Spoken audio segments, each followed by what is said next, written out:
DNK maxi एक ऐसा hospital है पूरी दिल्ली में मेरे ख्याल से जिसके पास मल्टीपल यानी कि 2 तरीके के रोबोटिक सिस्टम्स हैं हमारे पास जो वेरिएबिलिटी प्रोवाइड करते हैं पेशेंट्स के लिए कि जिसको जैसा रिप्लेसमेंट चाहिए जिसको जैसी नीड है उसको हम लोग पूरा सफाई से करते हैं। तो शुरुआत करते हैं बेसिक से कि नी रिप्लेसमेंट और घुटनों की नॉर्मल हेल्थ के लिए हमको किस किस चीज़ों की ज़रूरत है, घुटने के सिम्टम्स क्या आते हैं, घुटने के मरीजों को दिक्कतें क्या होती हैं, घुटने के मरीज अपने आप को किस तरीके से प्रेजेंट करते हैं। आके आप सब लोग की क्लिनिक्स में भी आते होंगे, आप सब लोग भी देखते ही होंगे कि बेसिक उनकी कंप्लेंट्स होती क्या है।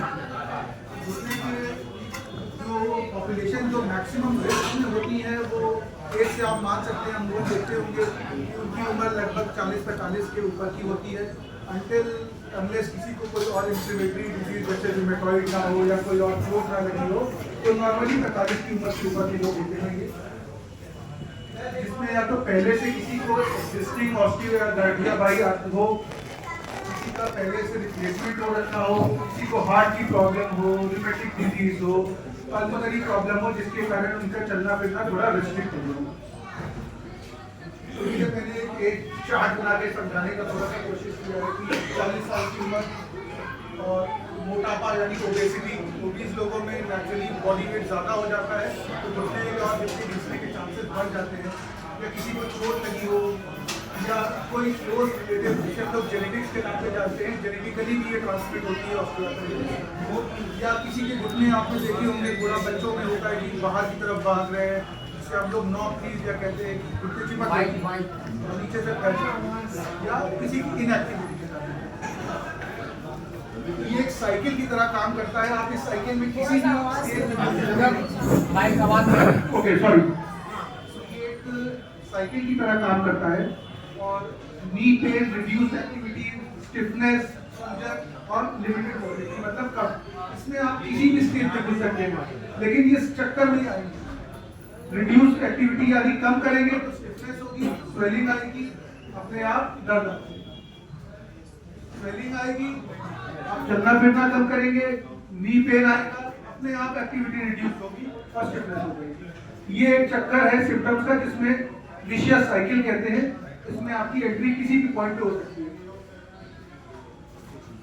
तो इन चीजों को कैसे रोका जाए, नी रिप्लेस मतलब नी की प्रॉब्लम्स ना हो आपको तो उस चीज को कैसे करा जाए।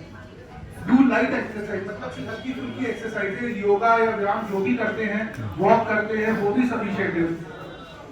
पहले कुछ छोटे छोटे अंतराल में शुरू करें फिर उसको बाद में लंबा कीजिए। जैसे कि कुछ एक्सरसाइजेज हैं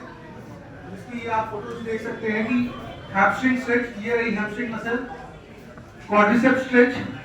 लेट कर टांग को उठाना, लेट कर पैर को सीधे करना और क्वाड्रिसेप्स स्टिमुलेट करना, प्रोन हिप एक्सटेंशंस, काम एक्सरसाइजेस, स्टेप अप्स, स्क्वाट और वॉल्ट। लाइफस्टाइल मॉडिफिकेशन ये सबसे बेसिक चीज है जो हम और आप कर सकते हैं अपनी किसी भी बीमारी से बाहर निकलने के लिए। सबसे बेसिक स्टेप जो सबको करना चाहिए, जैसे कि अवॉइड स्क्वाटिंग। घुटने की बीमारी जिनको जिनको होती है, जिनको जिनको घुटने की दिक्कतें होती हैं, उनमें आपने देखा होगा कि वो जमीन पे आलती पालती मार के नहीं बैठ पाते, उनको बैठ गए तो उठने में बहुत प्रॉब्लम होती है। तो उनके लिए नॉर्मली एडवाइस होता है कि आप एक ऊंचाई पे बैठे जो लगभग 16 इंच के ऊपर हो तो वो दिक्कतें थोड़ी कम होती हैं। दूसरा, जूतों में मॉडिफिकेशन, हाई हील्स अवॉइड करनी चाहिए। दूसरा, इंडियन टॉयलेट का यूज जो है उसको अवॉइड करना चाहिए। उसके लिए कमोड यूज करना चाहिए जिसकी नॉर्मल हाइट आराम से 14-15 इंच होती है, जिसमें आप आसानी से उठ बैठ सकते हैं, या फिर सीढ़ियां चढ़ना, और आखिरी में वेट रिडक्शन। फिजियोथेरेपी जो एक ट्रीटमेंट का पार्ट है जिसमें heat therapy, range of motion exercises, muscle strengthening exercises और गेट इंप्रूवमेंट। चलने का तरीका अगर आप देखते होंगे तो जिनको भी गठिया की प्रॉब्लम हो जाती है, चाहे वो